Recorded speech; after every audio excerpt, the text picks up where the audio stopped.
So by now, I'm hoping that you've heard about the brand new PodCourse subscription that Speech Therapy PD has rolled out. For $79 a month, you get over 175 hours of ASHA continuing education with 19 new episodes a month. That's fantastic. Well, they want to make sure that you also know we have a brand new coupon code. So the coupon code is F as in first, B as in bite, followed by the number 20, FB20. And that brand new coupon code will give you $20 off the PodCourse subscription. So you get 175 hours of continuing ed plus an average of 19 new hours a month, all for $59 a year. And we cover everything from early intervention to schools to adults to ethics. So be sure to type in F as in first, B as in bite, and then the number's 20. Enjoy your coupon, or as my kinfolk say, enjoy that coupon.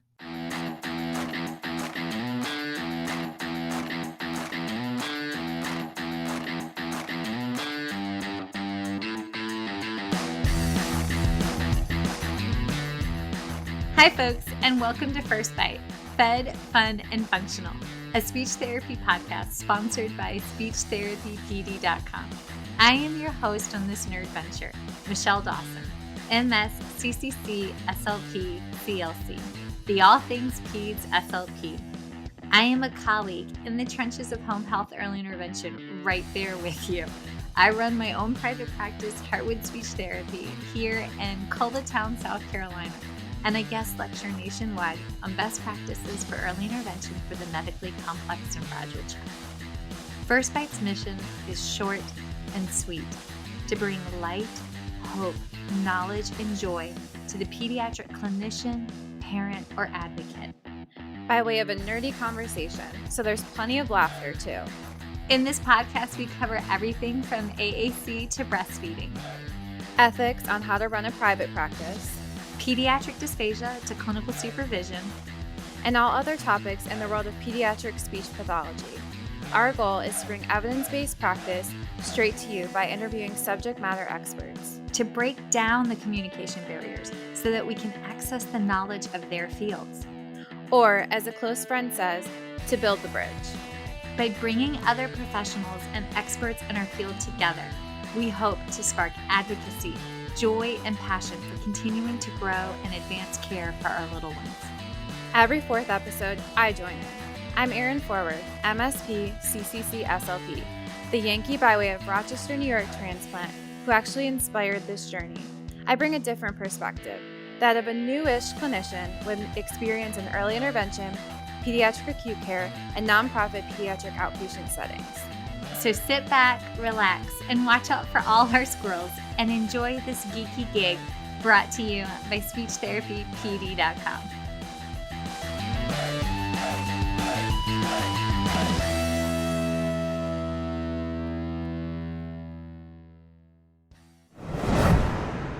I am so excited to have on tonight's guest because y'all, the stars literally had to align to make this possible. And I'm not even joking about that. Sweet Madeline Raatz. I'm hoping I'm saying that right. It's a long A. Senior speech language pathologist from Children's Health Queensland. Yes, that Queensland's from the land down under. Her and I have worked for the last several weeks to make tonight happen. But y'all, a 15 plus hour time difference, Pack Dawson coming down with COVID.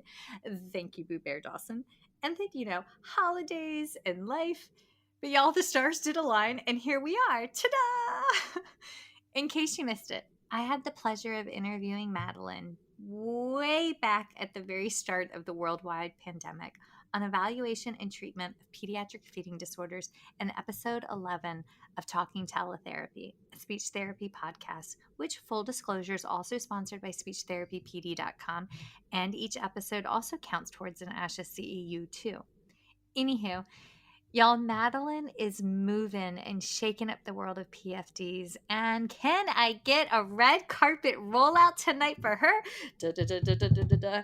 Because, y'all, she is even presenting for Feeding Matters alongside other all-star leaders across the globe as part of their 8th annual International Pediatric Feeding Disorder Conference, scheduled virtually on April 29th through April 30th. So I am in awe and grateful that she has put up with my scheduling shenanigans and chaos. And I am thrilled to finally have her here on First Bite. So, Madeline, hi, how's it going? What time is it? And thank you. No, thank you. Thank you so much for that lovely intro. It is 9 o'clock my time and it is very warm and hot, which I think is a little bit different to your weather. Well, I mean, we're in like the southern part of South of America, so it was definitely like in the 70s today. But yeah, it's a little after 6 my time, so tiny time difference change. Yay! Yeah. Wait, y'all are in summertime when we go into wintertime, right? Yes, yes. So I'm like aiming to hopefully going for a swim later today. Oh my god.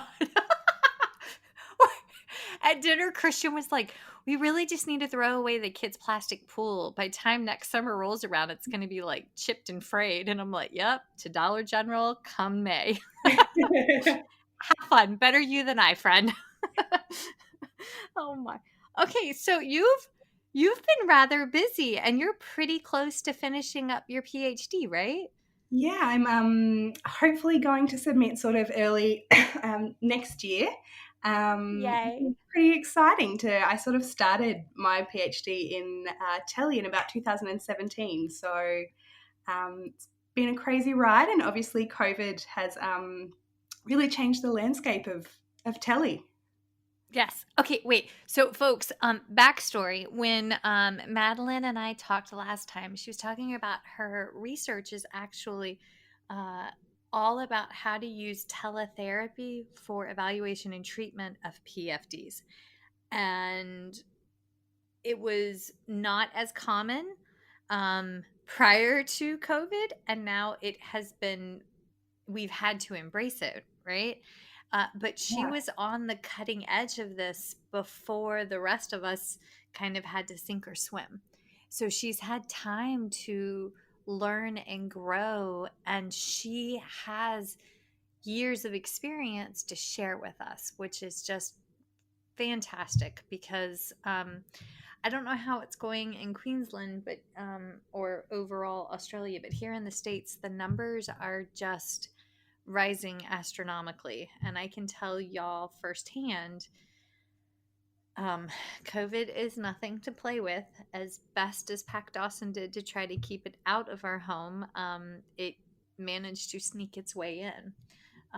So yeah, there's my tiny wash your hands, wear a mask, hug your relatives from 6 feet soapbox. Yes. But how is it doing there in Australia? Are y'all's numbers hanging in there?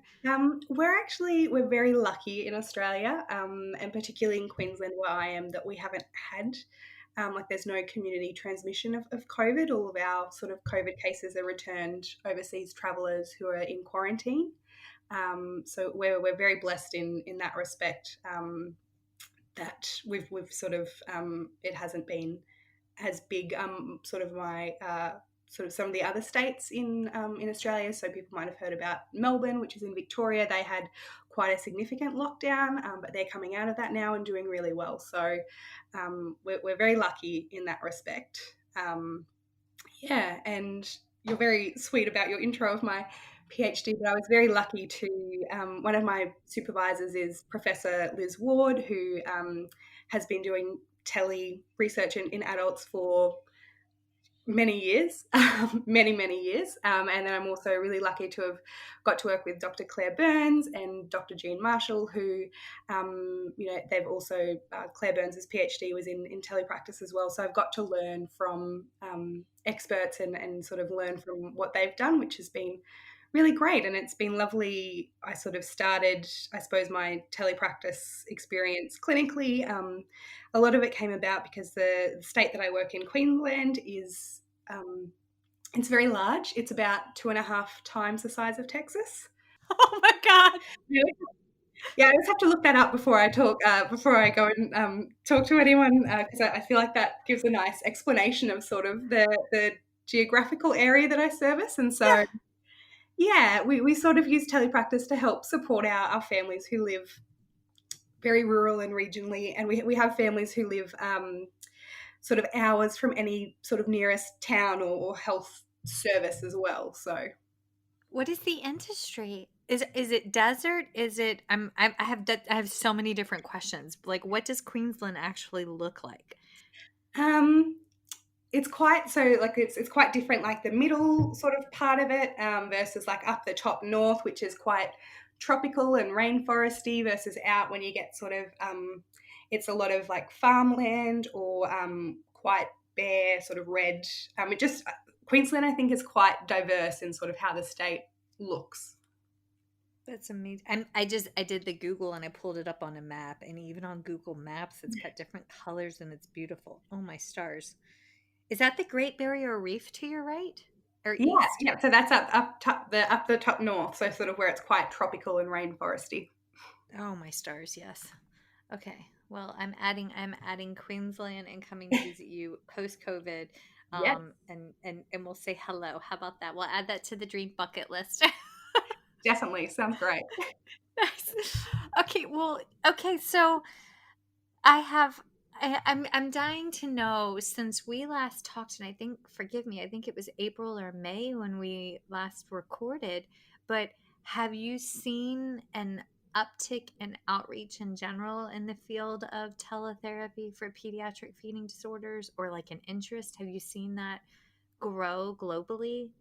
Yes, I think, sorry, I'm also just recovering from a cold. But so I think, yeah, there's definitely been an increased interest internationally in other fields as well. So I really focused my research on speech pathology or speech language pathology, sorry.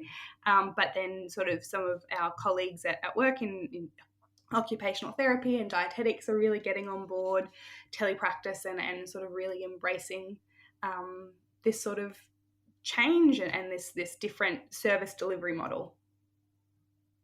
Okay. All right. I've seen it with OTs, and I've had some PTs that I've talked to, and they were like, it's really hard because we can't get hands on. But I think one of my favorite takeaways from the last couple months is yes, it was very hard for me personally because I am hands on. Like I like to be there, and I like being around people, right? So that this has been hard for me because I'm an extrovert introvert. But one of the things that has brought me so much joy is by me physically not being there, I feel like the quality of my parent coaching skills has improved. Yeah. And, and that's been joyful. I should probably be able to quantify it better than that to be like the scientist part of speech pathologist. But I do. I truly feel like that has significantly improved. But let's take it from the top. We have, I mean, historically, that teletherapy in the states, our states, have for pediatric feeding disorders has not been incredibly well received, and honestly, it wasn't even reimbursed by insurance. We had across the country, we've had Medicare finally approved for adult dysphagia here in the last couple months, and different states have authorized for the use of pediatrics for Medicaid and different private insurances. There is a very real fear here in the states that effective December 31st, a lot of state health insurances will not extend. Basically, it was like an emergency clearance for teletherapy.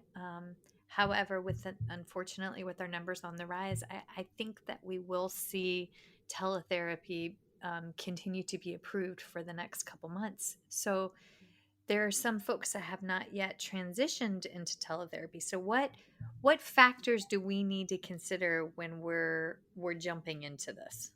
Yeah, I think as we've talked about, the landscape's really changed now, and some people have been doing this for years before COVID. Some people have been doing this since COVID started and really jumped in, months ago. And for some people, this is still sort of newer. And I think the first thing that I like to think about, or the first thing I'd encourage people to think about, is considering the types of tasks that you need to complete via telepractice and figuring out first if they're achievable. As you've already sort of said, Michelle, you can't be hands-on, and that can be really challenging, but it also has some really great bonuses in terms of parent coaching. And I think that's one of my favorite things that has come out of telepractice is just being able to see parents and carers like really thrive and really embrace being that sort of lead agent of intervention and really getting confident and comfortable at home in implementing this. I've just really seen so many people shine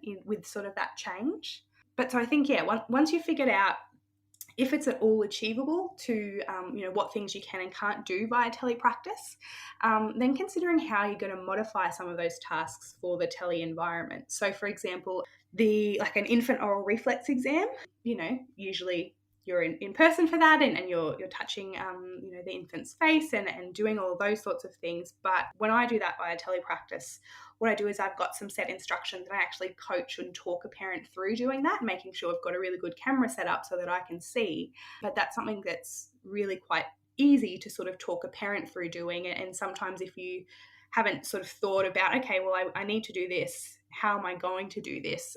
It can sort of seem just a little bit overwhelming and quite daunting, because it's different. I would think the parents would do a better oral mech than us. I mean, like on the surface, think like when I go to do an oral mech exam on some of the children, they don't know us and we're a stranger, another stranger in scrubs with gloves trying to get in their face, right? And an infant may not have that memory, but like a toddler would. But I could see how a parent doing it, oh, it's just mom trying to brush my teeth again, or it's just, dad trying to, I don't know, put Oragel or whatever the anti teething cream in my mouth is. I could see how they would have a more positive experience than us being in their person. Does that make Yeah, and sense? definitely no, and like toddlers love have had lots of fun. They love seeing themselves in the camera at their own end. And you have some really great fun when you're trying to get them to pull some faces or poke out their tongue, and you can get mum or dad sort of doing a really fun sort of demonstration, and then they watch themselves in the camera on the screen, and it just like it can just be a lot more fun and a lot less intimidating than sometimes when you're trying to do that in person. Mm-hmm, mm-hmm. We've been attempting homeschooling again after, we had the COVID. So, like, we had like mandatory homeschooling for a couple weeks, and watching a bunch of kindergartners all trying to remain silent on the video camera has been a comedy of errors. But Bears enjoyed himself, and I'm glad that we get to go back to school soon. Yes, So, yeah. yes. Yeah. That sounds funny. Yeah, yeah. Okay, so the parents. So, but do you send this list to the parents in advance, like the expectations? Do you send that in advance to them, or did they get that like the day of? How does the behind the scenes paperwork trail work? Yeah, and I think there's definitely a bit more background effort to setting up a telepractice appointment, and that can feel sometimes a little bit burdensome, but it's really worth the payoff. So what we do if I'm sending out when I usually send out like my link to, this is the link that you click on to access the appointment, I'll also attach, we've got two sort of set fact sheets that we use that sort of explain like who needs to be there for the appointment, specifying, I think I told you last time that we caught up that I've previously had people turn up for their telepractice appointment and that the child hasn't actually been in the house. Yes. Yeah. Yeah. So Mm-hmm. like to specify that a parent and the child needs to be there, unless of course we're just catching up, and doing just a one-on-one talk with the parent. But we talk about who needs to be there, sort of how they can optimize like the video and the audio. So we talk about trying to have.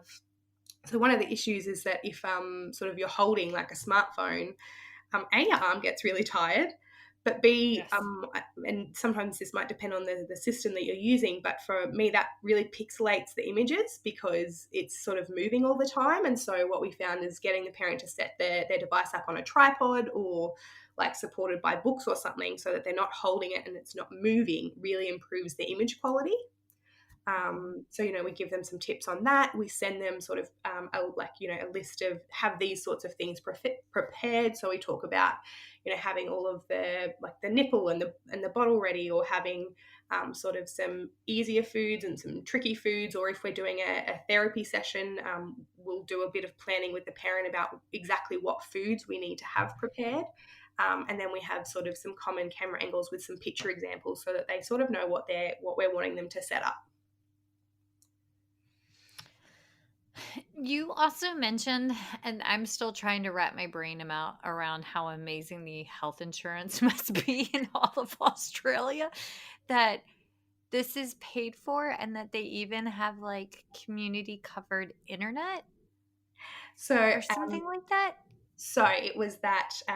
So for us here, they've a lot of our allied health, because I work in the hospital. Our allied health services are there as long as they're what we call Medicare eligible, which is that they're an Australian citizen or have like cover that covers. Then it's no out of pocket expense to families. And depending on where they live, if they don't have internet access within their family home, we can link into other health services. So, for example, like a rural hospital or their local GP clinic, and they can use that internet if they don't have anything where they are. So, yeah, we're very lucky, which again, I think part of that comes down to that sort of geographical issues that I was talking about. But yeah, so that's a real positive for us. It's easy to do it into family homes, just because that's where they've got all their equipment, and sometimes like some of the little telly rooms are like unusually shaped, or they're just a little bit different, but it's a great option to have as well. We're very lucky. Yeah. I have to be honest, we have whole sections of Richland County, which is, so Columbia's in the dead center of South Carolina, and it's the state capital, and it resides in Richland County, and there's actual parts of the state capital county that don't have high-speed internet access, which is just appalling. And it's because of politics, like, I'll call it for what it is, right? And so students haven't had access to participate in home-based school that has been mandated because they simply couldn't access the internet. Yeah, And that's so, that's really tough. yeah, it has been. And so for us to do teletherapy, folks, you may if you have a private practice and you're looking at doing this, you may want to look into grants, because there's a lot of grants available now. That if your families need internet access, or if they need a device that could support it, because they may not have a phone that has a camera, they might have an older flip phone or something that's unreliable, there might be financial supports available for them here in the States because of this, or your state early intervention system might be able to offset that cost, or provide them a central location to go to participate in teletherapy. So don't assume that your families can't do it. They might just need extra supports in order to be successful engaging in teletherapy.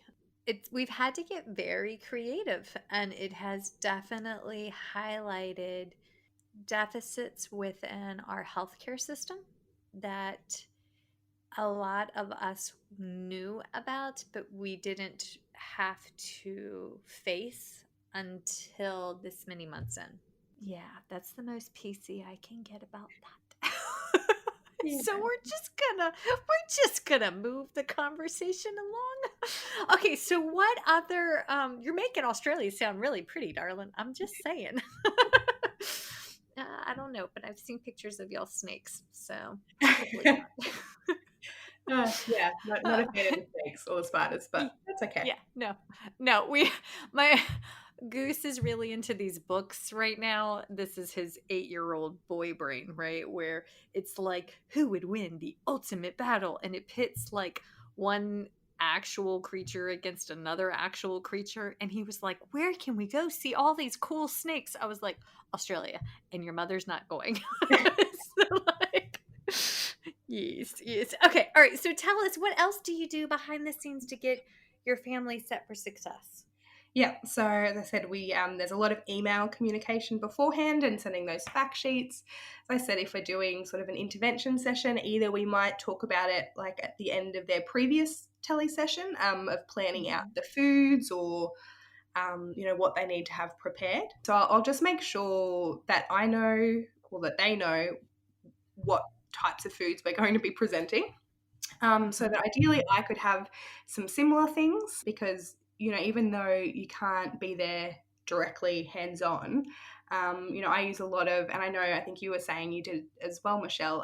I use a lot of dolls and modeling, and so I will feed the baby doll or I'll swaddle. If I'm trying to demonstrate a positioning to a parent, I might use the baby to sort of demonstrate that, or I might use the doll to feed and to be doing some of that sort of encouragement and modeling, or I might be eating myself. So I always like to know what they're going to have so that I can prepare similar. yes. Yeah, and then I always like to, like at the end of the session, I'll always email them with like a summary of sort of the session or the recommendations that we talked about, and then, yeah, that follow up of, you said for the next session, you were going to have apple, pear, and, cheese, so Mhm. that it's really clear and that they've got any contact details, email or phone if there's any questions or concerns in between. Yeah, that's sort of the most of the sort of behind the scenes work. And then sort of when we start like a session, at the start of every session I'm making sure that I know who's there, so everyone's introducing themselves, that we establish a disconnection procedure. So that can be really important because technology issues do happen. you know, Yes, like but there's they do. yeah, there's no getting around it. And I think a lot of what the research says is actually that those sorts of issues are more frustrating to us as clinicians because we're just so used to being able to go in and just get it done and do it. But actually, families are a lot more forgiving with some of those issues than what we are. But so I always like to talk about, if the session cuts out, disconnect and then, try logging back in. Or if that doesn't work, then I'll call you, is this your best number? And so that there's just a really clear plan. And what you don't have happen is you're partway through a session, it kicks you out or something goes wrong, and then you're sort of sitting there for 5 minutes going, are they going to call me? What do I do here? If you sort of put that in place, it just can make that sort of process a lot easier and a lot less stressful for everyone.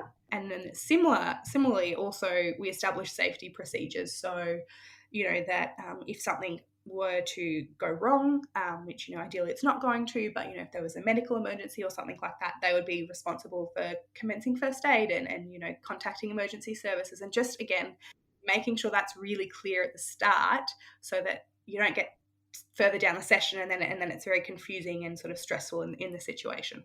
So since you and I last talked, I've taken over a position as clinic coordinator for Francis Marion University, and they've never had South Carolina as a state's never had a pediatric feeding disorder clinic at a university level. So this is like all new. So I have listened to what you have said, and I still have room. I am self-critical, right? But like I have room to grow for like with respect to like setting up additional like layers of protocol like at the university, because I'm going to overanalyze my work, and as such we should. But having those expectations, knowing in advance who's going to be there. And one piece that I didn't take into consideration was also knowing about their other therapy schedules, because just like you and I were talking before we like hit the record button, our allied health members are getting involved, right? So I have some kiddos that, God bless them, if they have an OT session before they have speech session, we are not going to have a great feeding therapy session because Yep. they are like ramped up or they are wore out and attention is shot, right? But I have other little kiddos that I hope to God they have that OT session earlier in the morning before they see me, because then they have hit a then they're regulated, right? Then they have gotten that input that they needed so that they're set for success for Miss Michelle and fabulous student Miss Susie Q. I mean, that's a fictitious name, but that's my favorite little girl fictitious names, Susie Q and Billy Bob. But I mean, then we're ready to go with the next task, right? So I would I would always ask that at the start because schedules change. I mean, a colleague could have been sick or had to reschedule, but it's helpful to know in advance who is before you in Yeah, the day. Yeah. yeah, that's a great sort of thing, because I know that one of the benefits of tele is that you can be a little bit more flexible. I mean, sometimes we can't Hmm. be flexible with our clinic schedules, sometimes there's restrictions there, but sometimes it can be easier for families to be more flexible. Of actually, yeah, it would be great to see you after we do OT, and we could just Hmm. log into you straight after instead of having to drive, an hour, or get stuck in traffic, and then the benefits are gone. Yeah, yeah, absolutely. And one thing that I have enjoyed, I have been able to co-treat with OTs way more than what I could do when I was doing face to face. Because normally, like when we're doing home based services, I mean, the OT is probably seeing a different part of the county or a different part of the state on the same day, and you're stretched, right? But when one of us is doing teletherapy and the other one's in home, it's much easier for, like, at least for me, it was much easier to try to like overlap at least for like part of the session, so I could say, hey, this is what I've seen, what have you seen, where are we with this reflex integration, what recommendations do you have to work on regulation before, after, during. And that has been phenomenal. So folks, like, as stressful as this is to take on a new task and to learn new technology, and it may feel like you have to do more work at the beginning, but really, truthfully, I'm sure Madeline will attest to this because I sure as anything can. Maybe those first few sessions, it feels like it's a little bit more work to get teletherapy started. But really, truthfully, after a few, it, it doesn't feel like extra work to have a productive, joyful feeding session. It just naturally, you get a rhythm for it. So it may be a little fearful in the beginning, but hang with us. It gets better. That's right, right? I'm not nuts Yeah, for saying that. yeah, You no, have the totally. science to back that up, right? I don't, but I know that I feel like it's just like learning any new skill, and I think sometimes what can be frustrating, like with telepractice, is it doesn't feel like you're doing a new skill because you're actually doing the same sort of day-to-day job, and you don't necessarily think of it as, oh, I went to this course and now I'm going to integrate this brand new snazzy thing that I learned, and I know that it's going to take me a few goes, but then I'll feel better about it and I'll be able to do it really easily, because, like, you haven't necessarily had to go do a course and it's this brand new thing and it's sort of the same sort of thing but just in a different way. You can sometimes, yeah, just forget that it's a learning sort of, going to take some time, and just the more you do it, the more comfortable you feel, and the more that you learn from other people that you're working with, from the families that you're working with, because they give great feedback or great suggestions, or particularly if Hmm. they're working with other disciplines, and they might say, oh yeah, the OT does this and it works really well, and you can go, oh, I didn't think of that, that sounds like a great idea. But I think, that's almost one of my favorite things about telly, is that it's so flexible and you can use it in so many different ways, that you can basically choose your own adventure, or the family can choose their own adventure. But like, you can do that, direct one-to-one, face-to-face, as we've been talking about. You can do shared care, where you can, link in with other people, or link in, with like a specialty clinic. So, there's some really lovely. No tube. Sorry, my friend Dr. Marianne Russell, she's an OT and she does this via no tube. It's Oh, the yeah. it's the feeding clinic out of Austria that they just started over here in the States. Austria, not Australia, but yes, but the clinic, she's talked about that. Sorry, I got all excited and my ADD kicked in. I apologize. No, no, yeah, and they're presenting on that at Feeding Matters. Yeah, but like you can link in with other specialty clinics. You can have a case conference with, like, it can be easier to get everyone's schedules together to get the 5 people who are treating this child in a room than if you had to all go somewhere. Or you can ask. I have a lot of success in asking families to take photos of things at home or videos, so that then when they come, we're back to doing a combination of face-to-face and tele. I can have families come in to see me now. But if I'm, I can ask them, could you just take a photo of the high chair setup, or could you video, you're telling me that he's having the most trouble at nighttime. I can't see you at 8 p.m. at night. Could you just take a video of what's happening there, and then let's watch it back when you come into clinic. Yep. Yeah, so I think there's just so many ways that you can use it, and use it to our advantage, and to really help support that child in a really holistic and sort of less Joyful. burdensome way. Yeah. Yes, yes, because this is evaluating and treating a child with a pediatric feeding disorder. This has to be positive to neutral at best. And if it's not, then we're doing them a disservice. And one, I love how you say telly. It just makes my heart happy every time you say it like that, because I mean, I think teletherapy, but I'm like, it just sounds dreadful. But when you say telly, I'm like, ooh, I do telly. That sounds so exotic and lovely. I think that's a very Australian thing, to just take words and shorten them. Um, Yeah, when we do that over here in the States, normally it turns into a 4-letter word, and that's frowned upon in graceful society. But my family is Navy, Army, so like colorful adjectives just kind of happen in my world.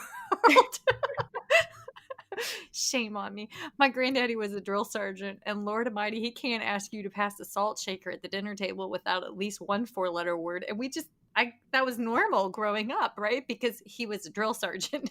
But apparently, outside of our normal family, that's not as socially acceptable. Okay, so all right, so we've talked about kind of what you need hmm. and to kind of get going, and we went way deep dive into this, but and we've talked a little bit about how we can integrate telepractice into pediatric feeding service provision. Are Hmm. there other aspects of this that we've missed? Because I do want to get to barriers and how to overcome that as well. Yeah, no, I think we've probably chatted a bit about how we can integrate it in various different ways, and yeah, we could talk about some of the barriers and ways, personally, that I've found or that you've found, because I think that this is something that there's so many different ways you can do it, and we're always learning. I'm always learning. I've been doing it for a few years now, and I would definitely not say that I know everything, or that don't go away and go, that was a really tough session. Why? What about that didn't work? What about that can I improve next time? Because every child is different, every session is different, and sometimes technology is your friend, and sometimes it's having a really difficult day. Uh-huh. Uh-huh. I was trying to observe sessions this week, and there's construction going on behind our house, and we lost power in the middle of a session, unplanned, no storms, no nothing. And I had to hop back on my phone, and then just hope and pray we didn't like I had enough phone life in order to like hold the session via Zoom for everybody. And Yeah. that was unanticipated, and but we had a backup plan. Miss Michelle hosts it, so Miss Michelle will restart it and then copy paste and send the link to the student and then to the family, and then we all hopped back on and made it functional. But I think for me, one of the biggest barriers to teletherapy has been honestly the amount of time it takes, I need to be stationary. I'm not a stationary person. So when I first started with teletherapy, I thought I had to sit very still on camera, and I felt very, for lack of a better word, I felt like I had to be more proper. And that's not how I am during a normal therapy session, right? Like I have one little guy, uh, and his positive feedback, like when he does a really good job and he's like knocking his bites out of the park, we do dance offs. And so he'll go over and he'll ask Alexa, and one of his favorite songs is Vanilla Ice, Ice, Ice Baby. I hope to God, do you know who Vanilla Ice is from Yes, like, yeah, okay, good. So there's my middle aged self going, Ice, Ice, Baby. so cute. It's not pretty. I dance like a middle-aged white lady, but like, I try. But I felt like I had to be so stiff. And that sucks because I'm not that way in therapy. But I realized over the course of the last several months, because we've had a long time to practice this, that I don't have to be that way and I can still be my joyful, fun self. And never underestimate the power of a backdrop, y'all. One of my students this week, honest to God, showed up in therapy session with a pack of llamas behind her. And the little girl flipped. And she was like, okay, Miss Susie Q, now you feed the llamas. And so, like, my student was like, pretend low key giving bites of like peas and carrots to the llamas over her shoulder. And the 3-year-old was like thriving and doing all the touch it, kiss it, lick it's modified SOS approach. Thank you, Dr. K. Toomey, that like she ate so much for a pack of llamas, right? I was I like, love that. I haven't played with backdrops. That's a fun suggestion.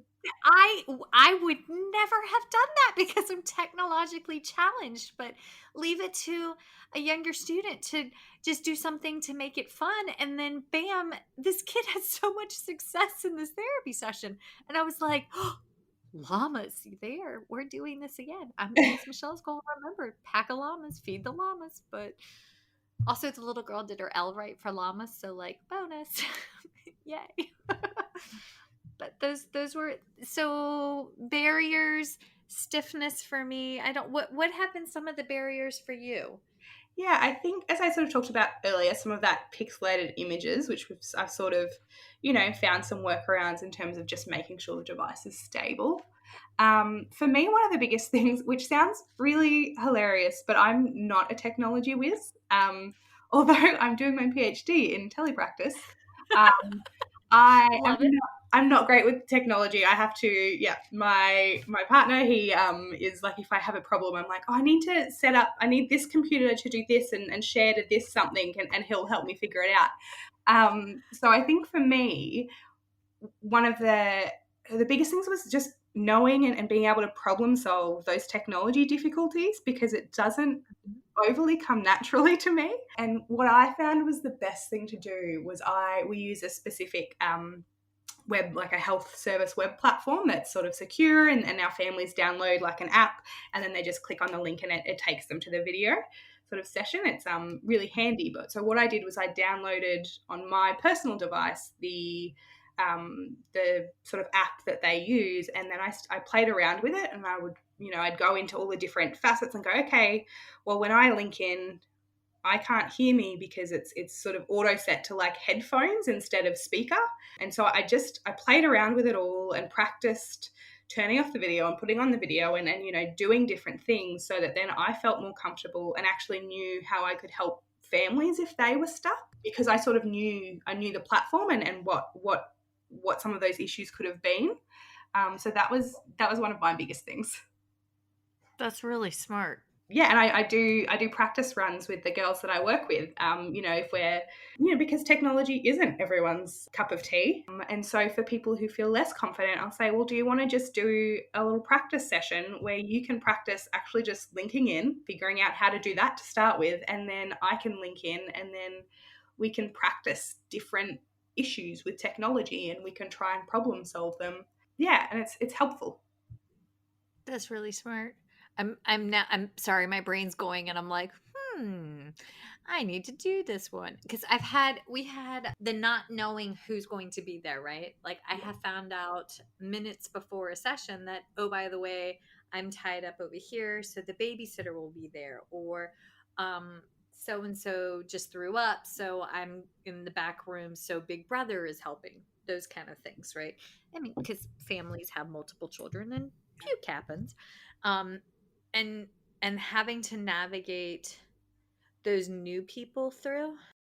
Yeah, I'm just thinking how, in retrospect, instead of just jumping into the session, maybe I should have just said, slowed down and said, "Hey, let's work with getting you comfortable before we jump right in." And then I've had an interesting one pop up where every once in a while siblings all need the various devices within the home. So, what we normally do for therapy won't work because maybe this sibling has a test, so they need the mommy's computer, and this sibling has a spelling or a history quiz, and so they need, daddy's iPad. And so, where we would normally do a therapy session, say at the kitchen table, now we're doing it in a living room or a room that the child doesn't normally eat in. And that doesn't happen consistently, right? It's a sporadic, because this is what happened in this one moment in time kind of day. The stars aligned for doom that day, right? But when that has happened, that has definitely thrown a kink in what the plan for the therapy session was. So it's like you had to ever so quickly adjust and, oh, wow, you're eating in a new room today? Do you normally eat in this room? Wow, how do you feel about eating in the new room? And every once in a while, the kid's like, this is a no no. And I'm like, well, we're just going to bend the rules today. But like, and then sometimes they're like, we never go in this room. Yay. And the mom's like, please just don't have a messy session because like we don't want the carpets to get dirty or like, whatever. But, Yeah. and inevitably that's going to be your messiest session ever. But, life. But those are some of the sporadic changes that I've seen happen that you have to kind of adjust for. So any therapeutic plan you had going in, well, you're just gonna have to change ever so quickly. And I think sort of with the devices as well that you're talking about is we always talk to families about like a preferred device if we have options is a movable device. Mhm. Because, so not a desktop computer. Because, when inevitably the child moves and decides they don't want to sit in the green chair, they want to sit, next to it in the red chair next to, that it's very easy then to just swivel the device and move it. And it's not as big of an issue than being like, oh, well, they've run off screen and now I can't get them back.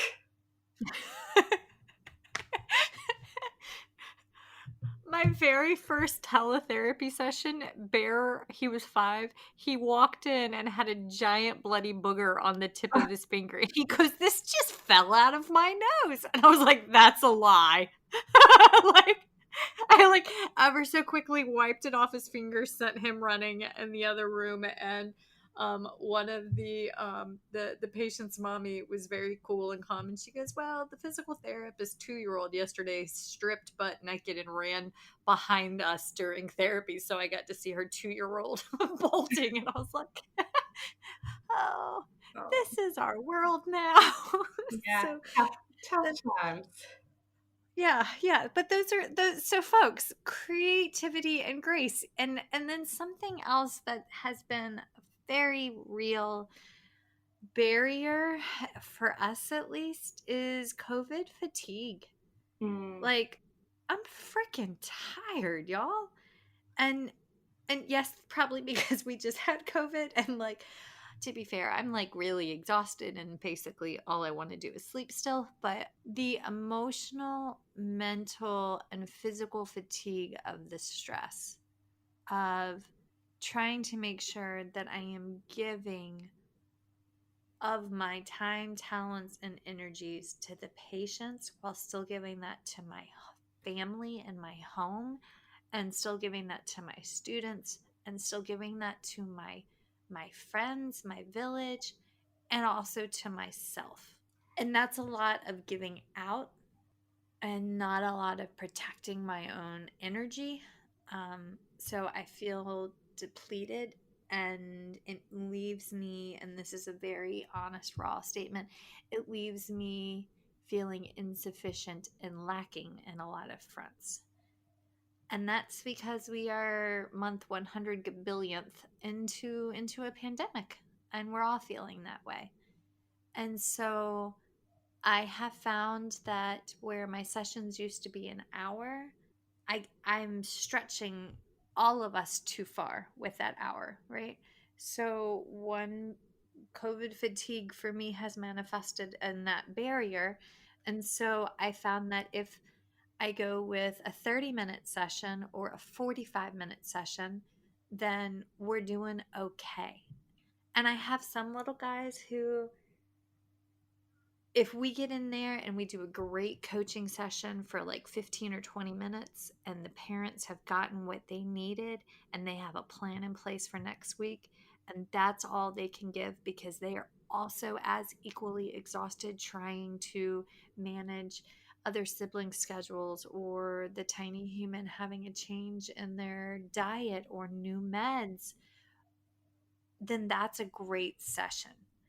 So, COVID fatigue has impacted the duration of my therapy. I would like to think that by altering the time to meet everybody's needs, I am still giving high quality.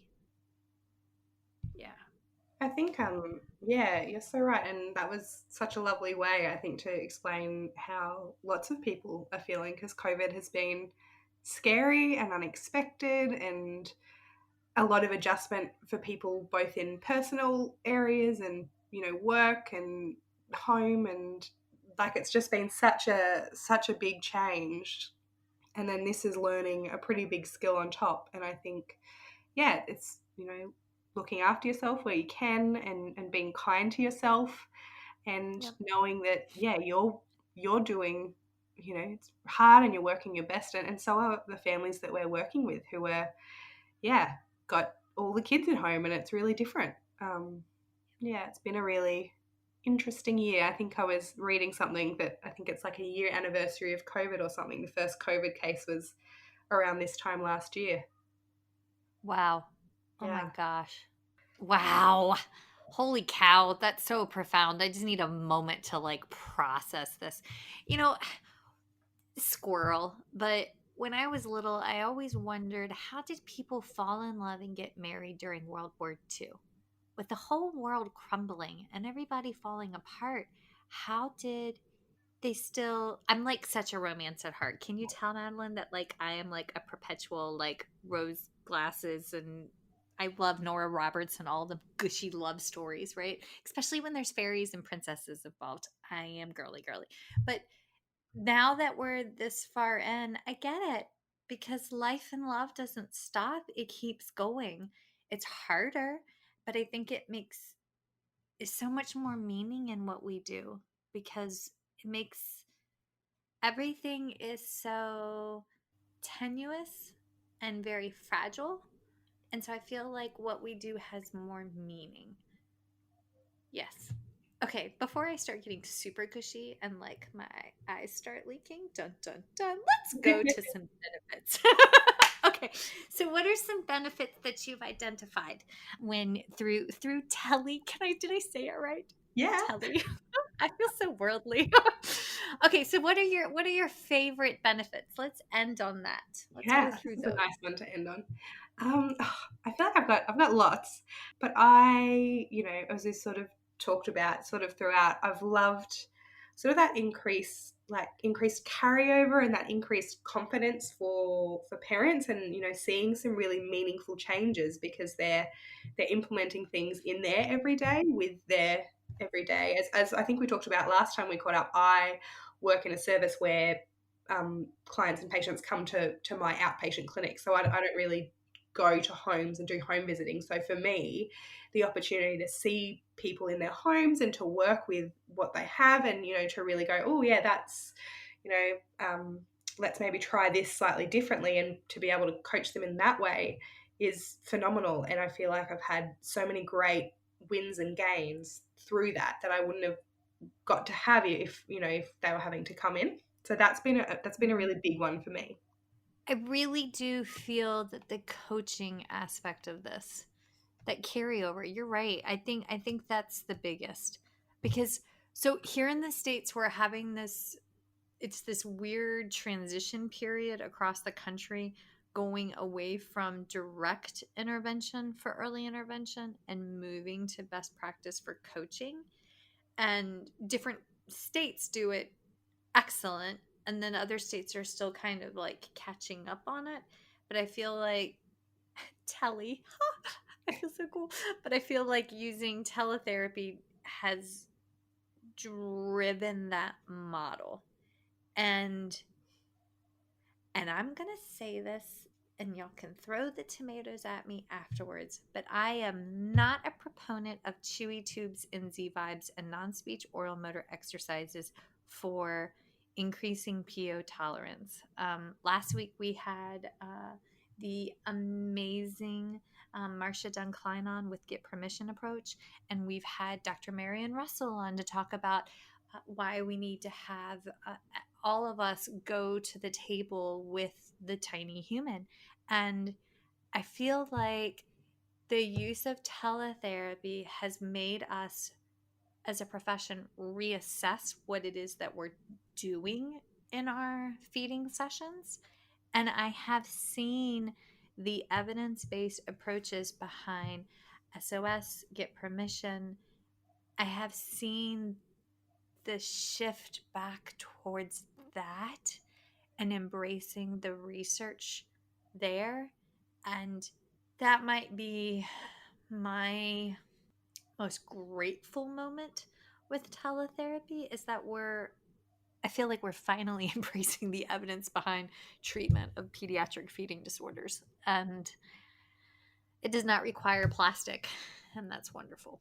I mean, maybe a plastic spoon, but like definitely not a plastic tube. So like, dun dun dun. Is that a thing in Australia? Do you guys really struggle with non-speech oral motor exercises down there? Where is that in Um, your world? I don't think that we do. I probably, it's probably not as, because I obviously, like, a lot of the things I follow are sort of American based, and then I do some Australian things, but it doesn't seem to be as big or as large over here. I don't, yeah, I don't have anything to compare it to because I'm only used to Australia. So I'm just saying, you got snakes and spiders and things that could kill you, but there's no chewy tubes. So, like, you're kind of making a pitch for Australia. You're yeah, like, like there is chewy tubes and there is Z vibes, but I think like they're used not in the same way necessarily. Like yeah, yeah, I don't know. that's that's that's for I our can't speak follow for all up. of Australia. You get kicked out of Australia. I Yeah. get welcomed and kicked out of the States. Hey, you know what? We'll start over somewhere else. There's got to be an island for us. It's cool. It's fine. No, We're fine. no, but I But found oh my, one of my favorites sort of with the carryover things has been just because it's such a good example, but is positioning. We've had so many kids who, they come into clinic and you talk about, and and this actually happened for me when I was doing my research project, which was I think we collected the data in like 2018, early 2019. So COVID was definitely not on the cards. And we'd had children who'd been coming in for intervention, and I wasn't their usual speech language pathologist, and everyone had talked about positioning is so important. Positioning is so important. That what you're describing is the high chair. It doesn't seem ideal. You don't have any foot support, or sort of talking about that, and that had been talked about so many times. And then we did this, did the tele session for the research and sort of saw what they were doing, talked about, oh, yeah, no, that's not ideal. Maybe we could go get some towels to, stop them leaning to the side, or can we put, something under their feet, or, just did some of that problem solving with the parent, going and doing it and getting it with their chair. And then what happened was I had my colleagues saying to me that when they saw these children again, they were like, well, Maddie said that positioning is so important, and we've done, and this was something that they'd been, been told for months, but that just really hit home after having that one session where it actually wasn't even the focus of the session. It just was something that came up. Nice. Yeah, I love that. Maddie says, my baby sister's a Madison, and we call her Maddie. And Maddie's a cardiac RN. And when Maddie says something, you listen because she likes to remind people. She was like, I can break your ribs and bring you back to life. And we're like, yeah, Maddie says. And Pardon? And then I think one of the other things that has been a benefit, and this one here was from my research study. So I think, there's lots of benefits in terms of, reduced travel and reduced time and cost for travel, and, parents are quite happy and satisfied with it. I mean, I don't know what your families are saying, Michelle, and I think it's slightly different. Everyone's sort of been forced into tele at the moment, but I've had a lot of families who sort of said, I was really on the fence about this, or I really wasn't sure what to expect, but this was better than what I thought it would be. This has been fantastic. I really want to keep doing this. I want to do sort of like a bit of in person and a bit of tele, and that's sort of what I want to do. But that also came through in part of my PhD. So I'm writing up the paper at the moment about sort of did this like health economics analysis, and what we found was that for most families, attending our in clinic appointment took them like from their usual day either half a day or a full day. Versus when we did this tele appointment, it was only 1 to 2 hours. They saved about 90 Australian dollars, per appointment, from not having to park, not losing time off work, and all those sorts of things. And we also had we got parents to do like a satisfaction questionnaire, which was it was a sort of 8-item ranked, and they were all really satisfied with it. And this was sort of before, so if you want some nice research, I'm hoping that they should all be published and out there in the next little while.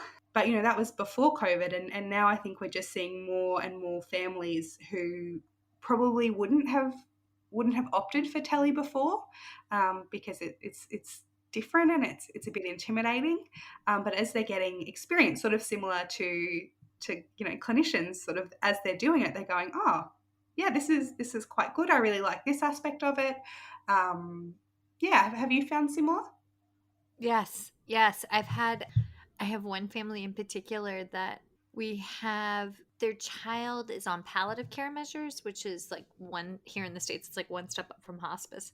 They allow like one therapist for like a period of time into the home, and then they'll like roll through to the next because they're just trying to limit potential exposures in the home, which I completely understand and support. And it's been kind of nice to kind of rotate amongst my allied health team and see how we're all bringing different elements when we come. And the mom's like, it's nice because we don't have to go, because for that child in particular, it is parking, travel, and all of that, but also all of the equipment that you have to bring with a child that's that complex. That's Mm-hmm. just physically exhausting. One mom goes, "I'm just grateful that we're not going out in public all the time because he just licked everything." And honest to goodness, the kid licked the elevator, he licked the doors. I mean, he wouldn't lick food when we started, but he licked literally everything that was a non-food object because we'd have to go behind and Clorox wipe everything. And I mean, like, we laugh about it now, but you gotta laugh about it, right? Like, and the mom laughed about it, so you find joy in it. And so for the parents, and I am that mom. I mean, my own child had therapy sessions, and so Bear had speech therapy sessions in the pandemic. And I can tell you, as a mom, it was really nice to have our therapy because he was an Arctic kid, so we would do our, like, it was lovely to have our teletherapy sessions because I got a break. I mean, I would set him up, and Bear's a pretty, you know, business minded 6-year old, if there ever was such a thing. And so he would sit there, talk to his lovely ladies. That's what he called his speech therapist. And the speech therapy student, he goes, "Mom, I need to talk to my ladies now. They're so lovely." And I'm like, okay. you do you, kid. And then I'm in the background watching, observing, but like making dinner or doing dishes. And he was getting what he needed, and I was still able to keep household running. And that was so there's I get it as a clinician and I get it as a parent, which was really awesome insight. But I did like going in face to face at least once a month because I'm an extrovert and I needed that interaction. So that was, and Bear was like, they're so much bigger in person. I'm like, yeah, they look a little different on the laptop. So, like, Oh, there's that's so that. cute. They're so much bigger in person. They're so much bigger in person. I was like, please don't say that in front of people. That's not right. But yes. Okay. All right. We went over because, of course, we did. I so enjoy you and your enthusiasm and your honesty. It's so refreshing. It's just wonderful. Okay, so I know that you're not on the Instagram and the Facebook, but if somebody wants to learn from you, where can they learn more? How can they reach you? Do you know where your research will be published? Give us the details here, friend. Yeah, so I am on Twitter, as we were talking about. I only use Twitter for professional reasons, for following mostly a lot of conference and new journal publications. But if you are on Twitter, you can follow me. I'm at Madeline Raatz, which is MaDeLineRaatz, or Z. I was ready to say, what's a Z, honey? I don't know that letter. Okay, Z. Yeah, Yes. I had this issue when I've been to the States in the past. Yep, so you can follow me on Twitter, or so I've got three of my papers for my PhD have been published so far. Two are in Dysphagia and one's in the Journal of Telemedicine and Telecare. They all have my email address, so you can always email me, which is madeline.raatz@uqconnect.edu.au. I'm always more than happy to chat with people. I've been loving talking to people. We have a free online learning platform that's been published by Queensland Health, which sort of takes about an hour, and it has some videos and some sort of information for clinicians who are wanting to offer ped feeding services via telepractice. Yeah, and then hopefully I'll have these last two papers coming out sometime soon, but I usually tweet about them. So that's probably the best way to follow. The tweet. You make me seriously want to consider the Twitter bird. There's been enough fake news in the States that I am purposefully not on the Twitter bird right now. But dear friend, you make me reconsider that. So Yeah, yay. I only follow Feeding Matters and the Dysphagia Research Society and researchers. I don't follow any of the other things because I understand that Twitter can have some very interesting content, but I don't follow that. I think otherwise I just go into a rabbit hole. Yes, that's why my Facebook feed I follow all the fluffy animals and cookie baking tips because I love cookies. So okay. All right, let me switch this over to questions. Hold on the phone real quick, okay? Feeding Matters guides system-wide changes by uniting caregivers, professionals, and community partners under the Pediatric Feeding Disorder Alliance. So what is this alliance? The Alliance is an open access collaborative community focused on achieving strategic goals within three focus areas: education, advocacy, and research. So who is the Alliance? It's you. The Alliance is open to any person passionate about improving care for children with a pediatric feeding disorder. To date, 187 professionals, caregivers, and partners have joined the Alliance. You can join today by visiting the Feeding Matters website at www.feedingmatters.org. Click on PFD Alliance tab and sign up today. Change is possible when we work together. That's a wrap, folks. Once again, thank you for listening to First Bite, fed, fun, and functional. I'm your humble but yet sassy host, Michelle Dawson, the All Things Peds SLP. This podcast is part of a course offered for continuing education through speechtherapypd.com. Please check out the website if you'd like to learn more about CEU opportunities for this episode, as well as the ones that are archived. And as always, remember, feed your mind, feed your soul, be kind, and feed those babies.